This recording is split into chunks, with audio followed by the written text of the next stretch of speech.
Ulog Festival na sa Bohol ngayong araw. Dahil dyan, fully booked na ang mga biyahe ng barko papuntang Tagbilaran City mula sa Cebu ngayong araw.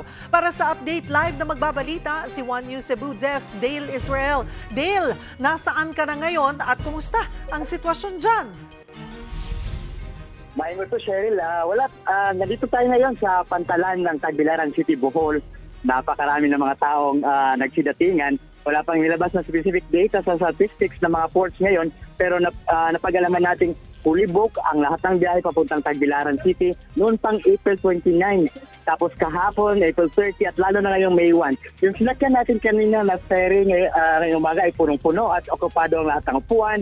Hindi naman overloaded pero wala nang bakanteng makikita nating upuan. Naka-alerto din ang Coast Guard sa pantalan ng Bohol, pati na rin ang pulis dito. Makikita mo sa bawat iskinita ng syudad. May inspeksyon sa pagdating natin sa pantalan kasi may tip yung pinagbabawal ang pagdala ng kahit anumang pork products.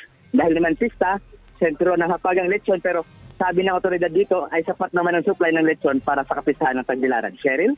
Pero kamusta naman yung sistema? Maayos naman? Nakapila yung mga tao, Cheryl. Maayos naman yung sistema nila. Kasi may mga K9 goats na specific yung ginagawa, yung nag-inspect ng mga baboy. Yung mga bags hindi na kailangan buksan kasi yung pork products lang sinisimot ng mga aso. Cheryl? Para dun sa mga hindi nakakaalam o hindi pa nakakapunta, no, nakaka-experience sa Ulog Festival, paano ba yung sineselebrate? Yung sa Ulog Festival, Cheryl, yung taunang festival ng Tagbilaran City in honor of the patron nito na si Senyor San Jose. Hindi lang isang araw yung pagdiriwang, kundi isang buwan. Pero ang pinaka-highlight ay ngayong araw kasi ngayon ang Street Dancing Festival nagaganapin ngayong hapon sa Tagbilaran City. Noon ay nasa alas 3 ito ng hapon at dahil sa 41 degrees na heat index, ngayon ay nasa 4 p.m. na yung parada mag-uumpisa, yung street dancing. Tapos may ritual showdown sa Carlos de Garcia. Okay.